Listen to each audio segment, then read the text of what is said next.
నమస్కారం. వార్తలకు స్వాగతం. ముందుగా ముఖ్యాంశాలు. ఎంపీ లక్ష్మణ్ మీడియా సమావేశం, పలు అంశాలపై వివరణ.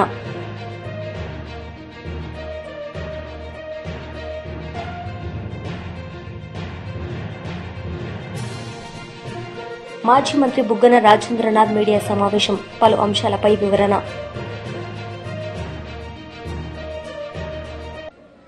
ఇండియా జస్టిస్ రిపోర్ట్ 2025లో తెలంగాణ పోలీస్ శాఖ దేశంలో ప్రథమ స్థానంలో నిలిచిన నేపథ్యంలో ముఖ్యమంత్రి రేవంత్ రెడ్డి, ఉప ముఖ్యమంత్రి మల్లు భట్టి విక్రమార్క, మంత్రి పొంగులేటి శ్రీనివాసరెడ్డి పోలీస్ అధికారులను అభినందించారు.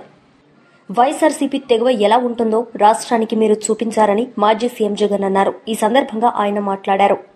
ఈరోజు ఇక్కడికి వచ్చిన తెగువ అంటే ఏమిటి, వైఎస్ఆర్ కాంగ్రెస్ పార్టీకి సంబంధించిన కార్యకర్తల్లో తెగువ అంటే ఎలా ఉంటుంది అని చెప్పి రాష్ట్రానికి చాటి చెప్పిన నా అక్క చెల్లెమ్మలకు, నా అన్నదమ్ములకు అందరికీ కూడా సెల్యూట్ చేస్తాను. ఎందుకంటే ఈరోజు మనము యుద్ధ వాతావరణంలో ఈరోజు ఆంధ్ర రాష్ట్రంలో ప్రజలు బ్రతుకుతూ ఉన్న పరిస్థితులు కనిపిస్తూ ఉన్నాయి. ఇలాంటి దుర్మార్గమైన పాలన, రెడ్ బుక్ పాలన బహుశా ఎప్పుడు కూడా ఆంధ్ర రాష్ట్రంలో గతంలో ఎప్పుడు చూసి ఉండదు. అలాంటి పరిస్థితుల మధ్య ప్రజాస్వామ్యాన్ని ఖూనీ చేయడం అంత సులువు కాదు. ప్రజల్లో వ్యతిరేకతను గొంతు పట్టుకొని నలపడం అంత సులభం కాదు.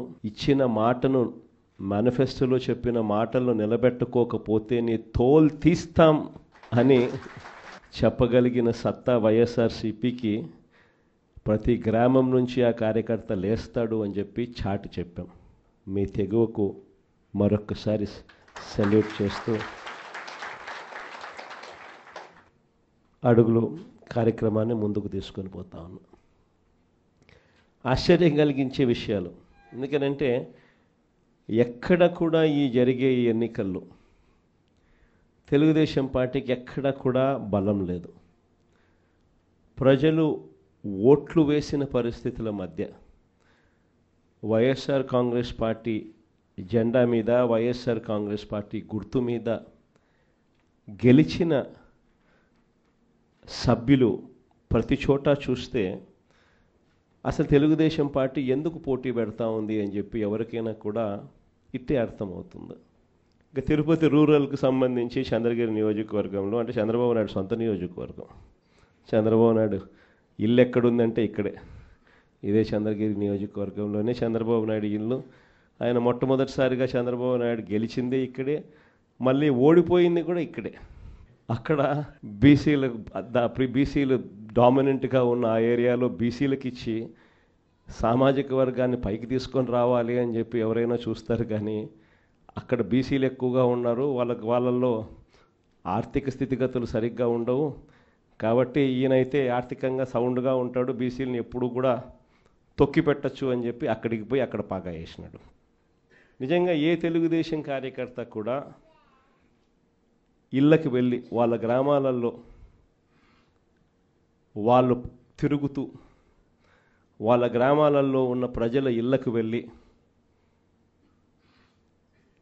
బాగున్నారా మీరు అని పలకరించే ధైర్యం చంద్రబాబు నాయుడు గారికి సంబంధించిన ఏ కార్యకర్తకు లేదు. కారణం, చంద్రబాబు నాయుడు గారికి సంబంధించిన ఏ కార్యకర్త అయినా కూడా ప్రజల్లోకి వెళ్ళి వాళ్ళ ఇళ్ళ దగ్గరికి వెళ్తే ప్రతి ఒక్కరికి కూడా వెన్నులో భయమే. చివరికైతే నా అక్క చెల్లెమ్మలందరూ పొద్దుటూరు నుంచి ఎదురు చూస్తూ ఉన్నారు, కడప నుంచి ఎదురు చూస్తూ ఉన్నారు. ఏదో ఉచితంగా బస్సు వస్తుంది, ఏదో విశాఖపట్నం పోయి రావచ్చు కదా, పొద్దున పోయి సాయంత్రానికి వెనక్కి రావచ్చు కదా అని చెప్పి అటువంటి చిన్న చిన్నవి కూడా పట్టించుకోవడంలా, దానికి కూడా దిక్కులేని పరిస్థితిలో ఈరోజు రాష్ట్రంలో పరిపాలన సాగుతూ ఉంది. మరోవైపున చూస్తే వ్యవస్థలన్నీ పూర్తిగా విధ్వంసం. మొన్నటిదాకా వైఎస్ఆర్ కాంగ్రెస్ పార్టీ ఉన్నంత వరకు బడిలో గవర్నమెంట్ బడులలో పిల్లలకు గవర్నమెంట్ బడులకు పోయేదానికి గర్వంగా ఉండేది. గవర్నమెంట్ బడులలో మన పిల్లలను చదివించేటప్పుడు మనం గర్వంగా చెప్పుకునే పరిస్థితి నుంచి ఈరోజు గవర్నమెంట్ బడులలో అప్పట్లో నో వేకెన్సీ బోర్డ్స్ నుంచి ఈరోజు గవర్నమెంట్ బడికి పంపించారంటే తల్లిదండ్రులు హెసిటేట్ చేసే పరిస్థితులకి మళ్ళీ స్కూళ్ళు నాశనమైన పరిస్థితులు కూడా ఇప్పుడే చూస్తూ ఉన్నాం. వైద్య రంగం ఇంకా దారుణంగా తయారైపోయింది.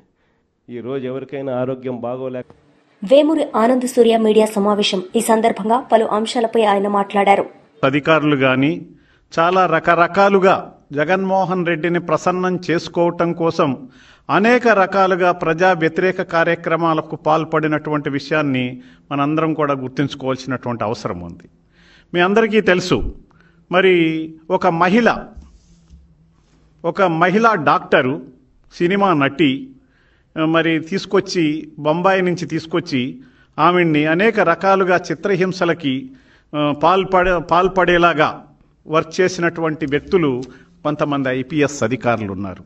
దాంట్లో ముఖ్యంగా ఇంటెలిజెన్స్ విభాగానికి అధిపతిగా ఉన్నటువంటి పిఎస్ఆర్ ఆంజనేయులు గారు, వారు చేసినటువంటి కార్యక్రమాలను మనం తీసుకున్నట్లయితే మరి వారు ఐపీఎస్ ఆఫీసర్గా ఉంటూ అధికారిగా బాధ్యతలు స్వీకరించే ముందు భారత రాజ్యాంగం పట్ల నిబద్ధతతోనూ న్యాయం పట్ల మరి శ్రద్ధతోనూ భయభక్తులతోనూ రాగద్వేషాలకు అతీతంగా పని చేస్తానని చెప్పి వారు ప్రతిజ్ఞ చేసి ఉన్నారు.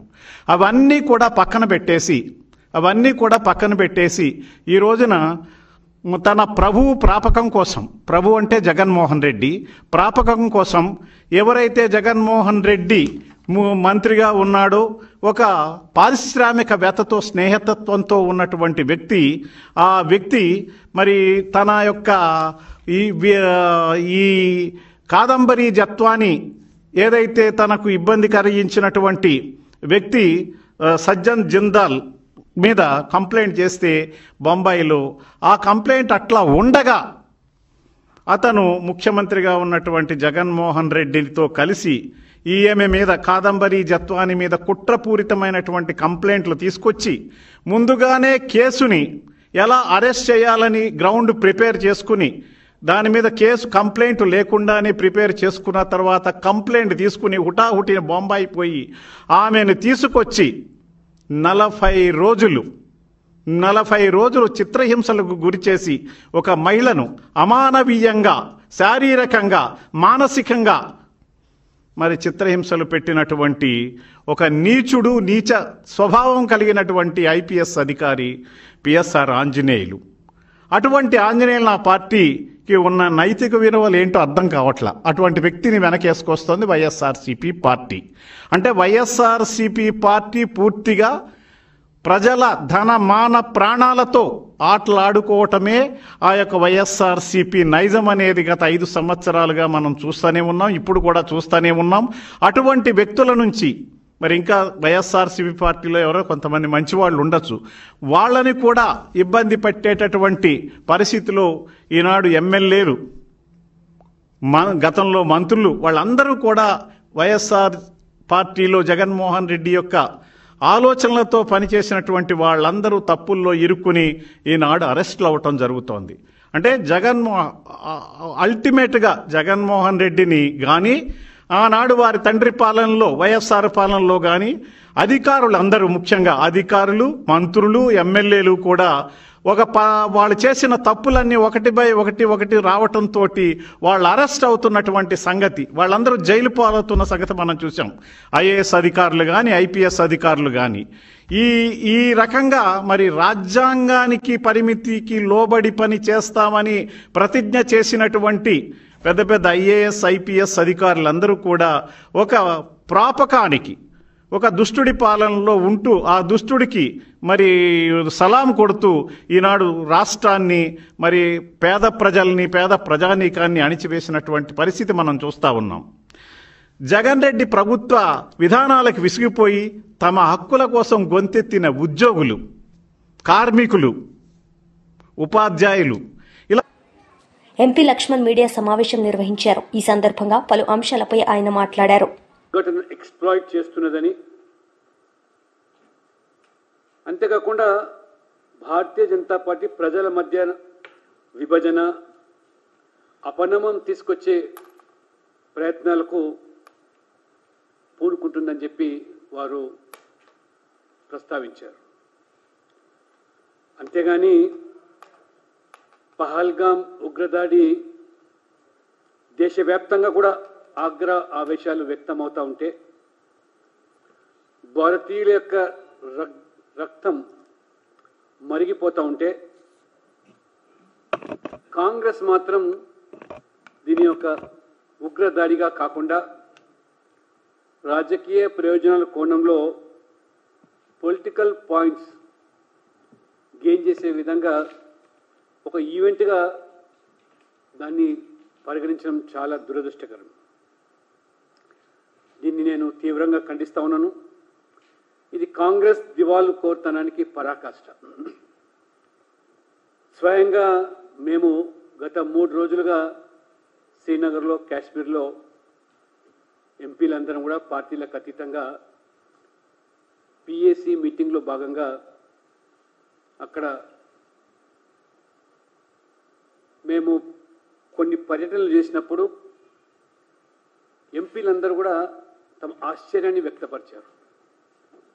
చాలా సంవత్సరాల తర్వాత ఈ ప్రాంతానికి రావడము, అక్కడ చూసినటువంటి అభివృద్ధి, ఆహ్లాదకరమైనటువంటి వాతావరణము, దాల్ లేక్ లాంటి సరస్సులు పూర్తిగా డ్రైనేజీ మురికి కూపంగా మారిపోయిన సంఘటనల నుంచి ఇప్పుడు ఒక గొప్ప ఆహ్లాదకరమైన సరస్సుగా మారడం కాకుండా పూర్తిగా ప్రక్షాళన చేసి డ్రైనేజ్ పైప్ లైన్లతో ఆ మురికి నీరు తరలించి అక్కడ ఉన్నటువంటి ప్రాచీన కట్టడాలు, దేవాలయాలు అవన్నీ కూడా కాపాడుతూ ఒక నూతన ఒరవడికి దారి తీయడము, 370 ఆర్టికల్ రద్దు తర్వాత మోదీ ప్రభుత్వం చేసినటువంటి అభివృద్ధి, అక్కడ ఉన్నటువంటి ప్రజల విశ్వాసాలకు అనుగుణంగా మరి వికాస్ అండ్ విశ్వాస్, మరి విరాసత్, ఈ కోణంలో దాదాపు 80,000 కోట్ల రూపాయలు వెచ్చించి అభివృద్ధికి అటు రైల్వేస్ కానీ, రోడ్స్ కానీ, అనేక మంది పెట్టుబడిదారులు, పారిశ్రామికవేత్తలు కాశ్మీర్కి తరలి రావడం, ఇవన్నీ కూడా స్థానికంగా ఉండేటువంటి కాశ్మీర్ ప్రజలు కూడా ప్రధాన జీవన స్రవంతిలో భాగస్వాములైపోయి గతాన్ని మర్చిపోయి ఉపాధి ఉద్యోగానికి దారి అవకాశాలే రావడం, గతాన్ని మర్చిపోయి పర్యాటకుల తాకిడి, ఉపాధి ఉద్యోగాలు 5 సంవత్సరాలుగా విపరీతంగా పెరిగిపోయి రావడం, గతాన్ని మర్చిపోయి పర్యాటకుల తాకిడి 2,30,00,000 మంది దేశ నలుమూల నుంచే కాకుండా విదేశీయులు సైతం కూడా తరలి వస్తూ ఉంటే దానిని జీర్ణించుకోలేక, సహించలేక ఈ పాకిస్తాన్ ప్రేరేపిత ఉగ్రవాదులు ఏ రకంగా నరరూప రాక్షసులుగా మారి ఈ నరమేధాన్ని సృష్టించారో ఇటీవల మీరు చూశారు. పాకిస్తాన్ ఆర్మీ చీఫ్ వారి వ్యాఖ్యలు రెచ్చగొట్టే విధంగా ఒక ఐఎస్ఐ మరి సంస్థకు చీఫ్గా ఉన్నట్టు వ్యక్తి ఇప్పుడు పాకిస్తాన్ ఆర్మీకి చీఫ్ కావడం వల్ల సంభవిస్తున్న పరిణామాలు. దీనిని కాంగ్రెస్ పార్టీ కేవలం నిఘా వైఫల్యమని, భద్రతా దళాల వైఫల్యంగా పూర్తిగా ఈ ఘటనకు కర్త, కర్మ, క్రియ పాకిస్తాన్ అయిని మొత్తం ప్రపంచమంతా కూడా కోడై కూస్తూ ఉంటే ఎక్కడ కూడా పల్లెత్తు మాట ఈ కాంగ్రెస్ వర్కింగ్ కమిటీ సమావేశంలో పాకిస్తాన్ యొక్క BRS party leader Vinod Kumar media సమావేశం నిర్వహించారు. ఈ సందర్భంగా పలు అంశాలపై ఆయన మాట్లాడారు. జరుగుతున్నాయి. నేను ఈరోజు అక్కడి నుండే రావడం జరిగింది. చాలామంది ట్రాన్స్పోర్టు వేలాది వాహనాలు ఇప్పటికే డబ్బులు కట్టి ఆర్టీసీ దగ్గర 3,000 పైచిలుకు ఆర్టీసీ బస్సులు బుక్ చేసుకోవడం, వేలాది ట్రాన్స్పోర్ట్ వెహికల్స్ బుక్ చేసుకోవడం, స్వంత వాహనాలు వేలాది ఉండడము, మరి ఇవన్నీ కూడా వరంగల్ వైపు వస్తున్న సందర్భంలో ఎలాంటి ఇబ్బందులు జరగకుండా, ట్రాఫిక్ జామ్ అంటూ ఉండకుండా ఏర్పాట్లు జరిగినాయి. నా ఉద్దేశం ఇవాళ మీ అందరి ద్వారా తెలంగాణ రాష్ట్ర ప్రజలకు తెలియజేసేదంటే విస్తృతమైన మంచి ఏర్పాట్లు చేయడం జరిగింది. సభా స్థలానికి 360 డిగ్రీస్ మొత్తం కూడా మంచి పార్కింగ్ స్పేస్ ఏర్పాటు చేయడం జరిగింది.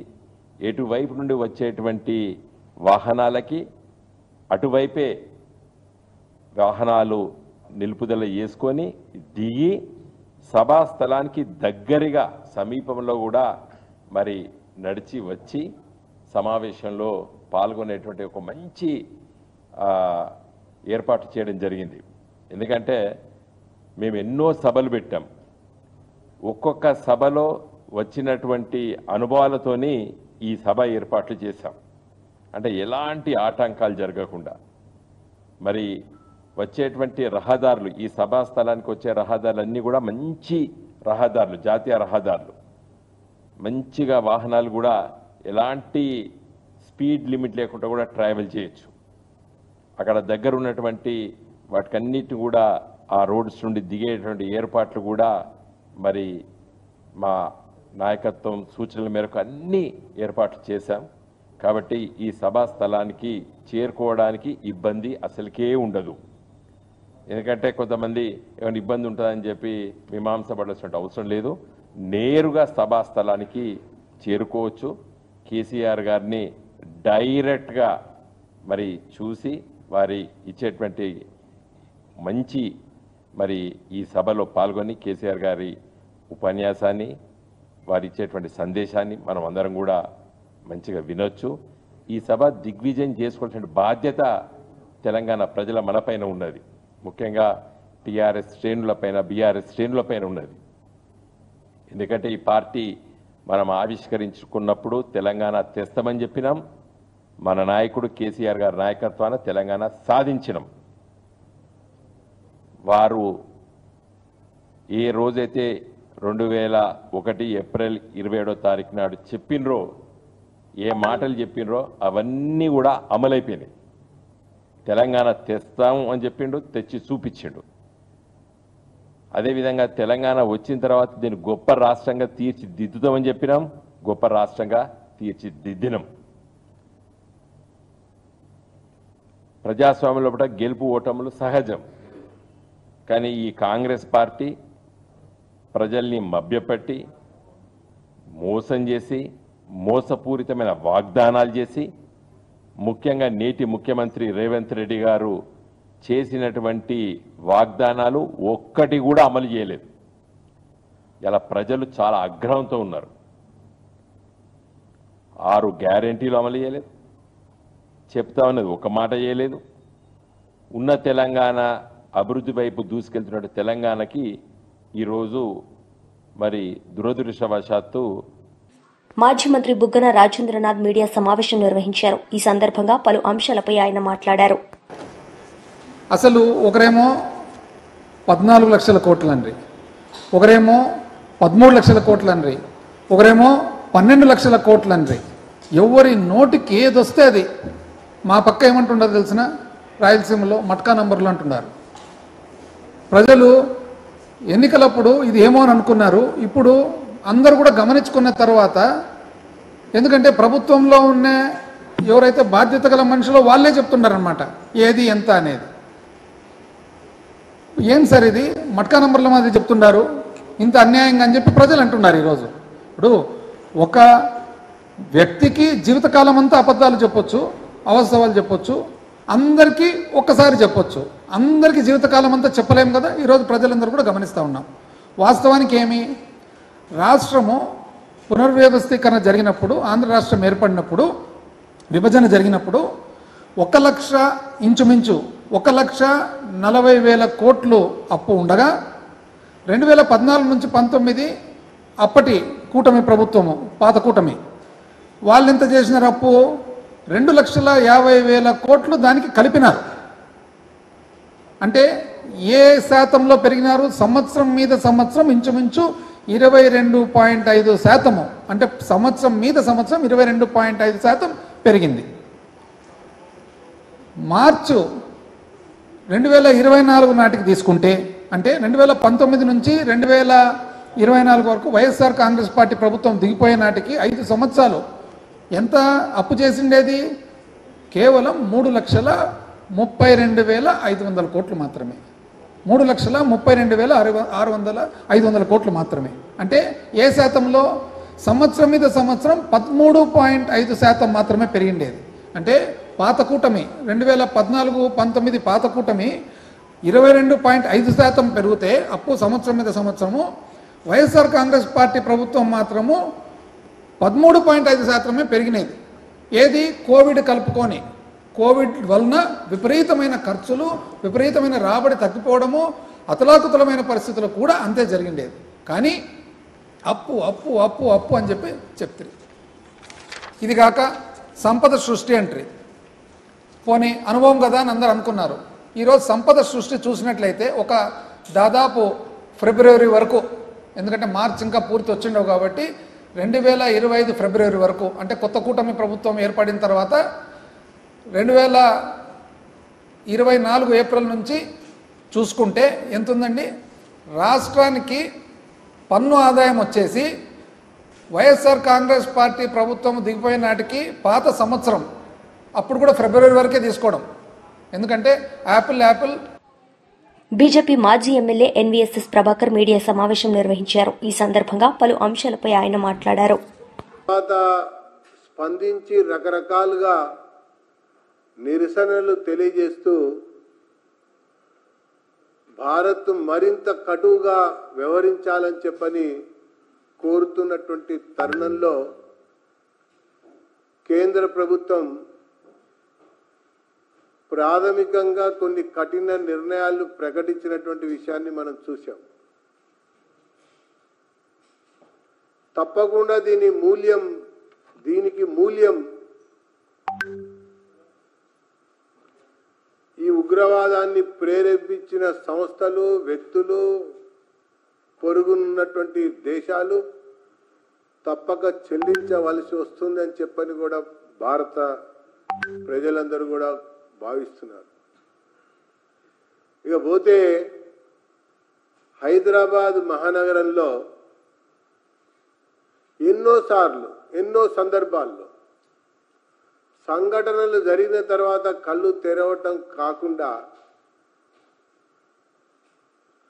ముందుగానే ఈరోజు ఒక సంఘటన నిన్న అక్కడ జరిగింది కాబట్టి పాత నగరంలో ఇప్పటికే వీసా గడువులు తీరి ఇంకా నివాసం ఉంటున్నటువంటి అక్రమ వలసదారులు, బంగ్లాదేశ్ నేషనల్స్, పాకిస్తాన్ నేషనల్స్, దాంతోపాటు టూరిస్టు మీదుగా వచ్చినటువంటి వ్యక్తులు, గడువు తీరినటువంటి యొక్క పౌరులు కూడా ఉంటున్నారన్నటువంటి సమాచారం చాలా సందర్భాల్లో పత్రికల్లో కూడా వచ్చాయి. కాబట్టి రాష్ట్ర ప్రభుత్వం, రాష్ట్ర పోలీస్ యంత్రాంగం ఓల్డ్ సిటీలో ఈ రకంగా ఉంటున్నటువంటి వ్యక్తులని డిపోర్ట్ చేయాలి, తరిమివేయాలి, వెళ్ళగొట్టాలని చెప్పని భారతీయ జనతా పార్టీ డిమాండ్ చేస్తా ఉంది. అందుకు పోలీసులకి స్వేచ్ఛ ఇవ్వవలసిన అవసరం కూడా ఉందని చెప్పని బీజేపీ డిమాండ్ చేస్తా ఉన్నది. ముఖ్యంగా హైదరాబాద్ యొక్క పరిస్థితి చూసినట్టయితే ఎంఐఎం బీఆర్ఎస్తో దోస్తానా ఉండటం కొంతకాలం, ఇప్పుడు అధికారంలో ఉన్నటువంటి కాంగ్రెస్తో కలిసి నడుస్తున్నటువంటి ఒక సమయం కావటం, నిస్సహాయ స్థితిలో పోలీసులు ఉన్నట్టుగా చాలా సందర్భాల్లో కనబడతా ఉంది. దాంతోపాటుగా అనేక సందర్భాల్లో కూడా ఎన్ఐఏ, మన ఐబీ వీళ్ళు కూడా హెచ్చరికలు జారీ చేశారు. స్లీపింగ్ సెంటర్స్ చాలా హైదరాబాద్లో ఉన్నాయని. వాళ్ళకి రకరకాలుగా మద్దతిస్తూ వాళ్ళ గొంతుకుగా నిలబడుతున్నటువంటి హైదరాబాద్ లోక్సభ సభ్యుడి యొక్క వ్యవహారాలు కూడా బయటకు వచ్చినాయి. కాబట్టి తక్షణమే ముందు జాగ్రత్త చర్యగా ఇక్కడ అక్రమంగా నివాసం ఉంటున్నటువంటి ఈ కేటగిరీకి సంబంధించిన వాళ్ళని. వార్తలు ముగించే ముందు ముఖ్యాంశాలు మరోసారి. ఎంపీ లక్ష్మణ్ మీడియా సమావేశం, పలు అంశాలపై వివరణ.